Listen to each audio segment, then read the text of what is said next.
Here are 10 helpful tips to make your canning experience a more successful one. Number 1. Always use new lids. While canning jars and rings can be used time and time again as long as they're in good condition, the lids should not be reused. Always buy new lids each time you can food to ensure proper seals. If jars don't seal properly, you'll end up with spoiled food. Number 2. Sterilize your jars, rings, and lids. You should never underestimate the importance of sterilizing jars, rings, and lids that you'll be using to can food. To properly sterilize jars, rings, and lids, wash them with soap and hot water and follow with a thorough rinse. Once washed and rinsed, use a tongs to place them in a large pot of boiling water, allowing them to sit in the hot bath for approximately 5 minutes. With the tongs, transfer the jars, rings, and lids to a clean layer of paper toweling and use immediately. Number 3. Always select fresh produce because any fruit and vegetables that you're canning might be stored on your pantry shelf for an extended period of time. Avoid selecting any produce that's overripe. Instead, choose freshly picked fruit and veggies that aren't on the brink of expiring. Number 4. Use a pressure canner for vegetables and meats. Because they are low-acid foods, meat, and most vegetable varieties must be canned in a pressure canner, instead of in a boiling water bath. Although the boiling water bath reaches a temperature that's high enough to destroy dangerous bacteria, it can't prevent new spores from forming and thriving in low-acid foods after the boiling process is complete.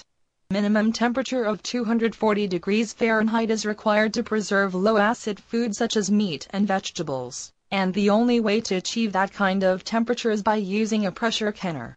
Number 5. Use canning recipes.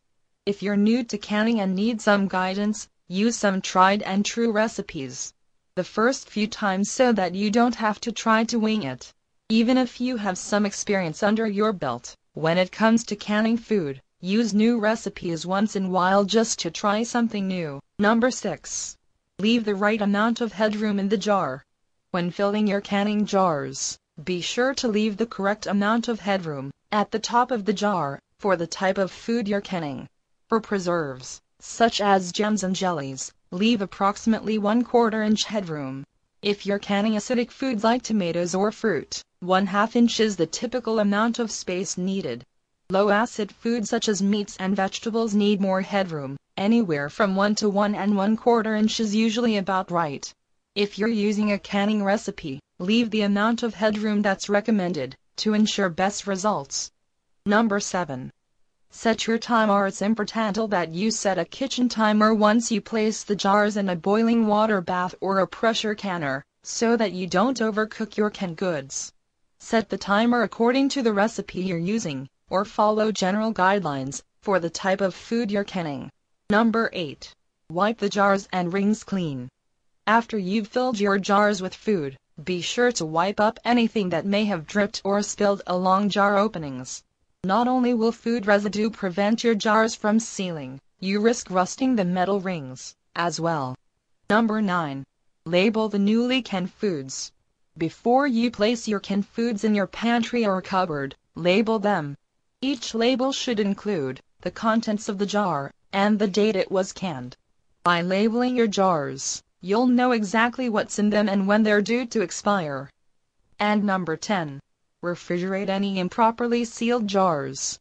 There will be instances when a lid will fail to properly seal to a jar, so check each and every one before storing them away.